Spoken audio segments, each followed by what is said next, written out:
თქვენ არ დაგაპატიმრეს თქვენი დის მსგავსად, თქვენ 5000 ლარის გადახდა დაგეკისრათ, ხო? აი სხვადასხვა, ფაქტობრივად ერთ სიტუაციაში დაგაკავეს, ერთად იყავით, რა ხდება ხოლმე თქვენი აზრით ასეთი სხვადასხვა გადაწყვეტილების საფუძველი?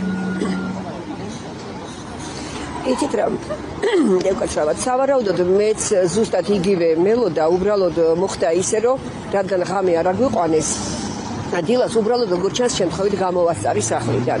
ჩემს მერე მისულა სადარბაზოსთან, ჩემმა შვილმა დაინახა ფანჯრიდან, იდგნენ შესაბამისად, აი შემთხვევითობა იყო, რომ მეც უბრალოდ ესე პოლიციის მანქანით ამიმაგზავნეს სასამართლოში.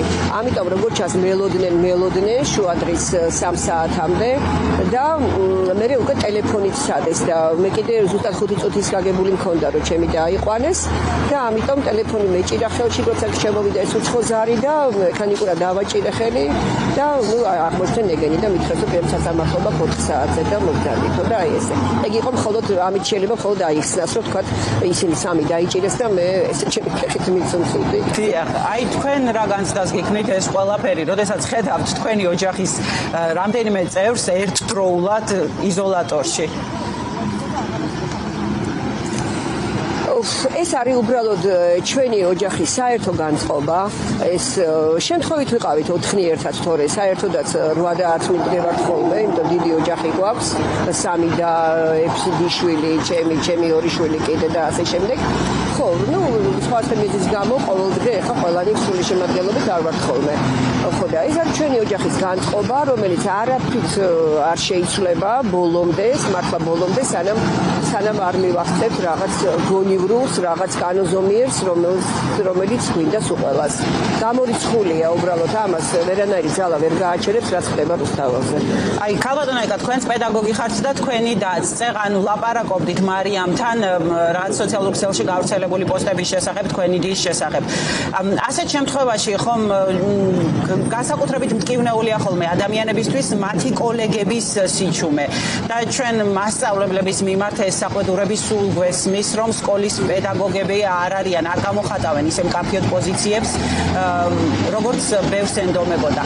თქვენთან თუ გამოხატეს თქვენმა კოლეგებმა რამე პოზიცია, მათი განწყობა როგორია, როგორ აფასებენ იმას, რომ თქვენი და მოხდა იზოლატორში პროტესტის გამო? ჩემ და საბედნიეროდ, ჩემს გარშემო ვინც არიან ჩემი კოლეგები, არ ვიცი, ჩემ და საბედნიეროდ არ არის ეს კატეგორია, რომელიც თქვა სხვაგვარად ფიქრობს. ეხლა შეიძლება არიან, მაგრამ მათთან მე ურთიერთობა არ მაქვს. და ის, ვინც მყავს, რა ვიცი, არეალში, ყველა დიდი პატივისცემით, იმიტომ რომ იციან, მიცნობენ, ხო, და შესაბამისად ან ვერც გაბედავენ უბრალოდ ჩემთან რამე მსგავსის გადაკვრას, იმიტომ რომ იციან, რომ რა ვიცი, უარის პასუხს მიიღებენ ჩემგან. რაც შეეხება ზოგადად პედაგოგის დანიშნულება, გარდა იმისა, რომ რაღაც ვიწრო სპეციალიზირებული რაღაცა ინფორმაცია მოხდეს გაკვეთილზე მიწოდება, გაკვეთილზე გარკვეულ სივრცეში, იმის მიღმა უპირველესი დანიშნულება ნებისმიერი პედაგოგის ღრმად მიმაჩნია, რომ ეს უნდა იყოს არაფერი თუ არა ზნეობა, თუ არა სწორი განვითარება, ხელშეწყობა სწორი განვითარებისა, სწორ მივეხმაროთ სწორ აზროვნებაში.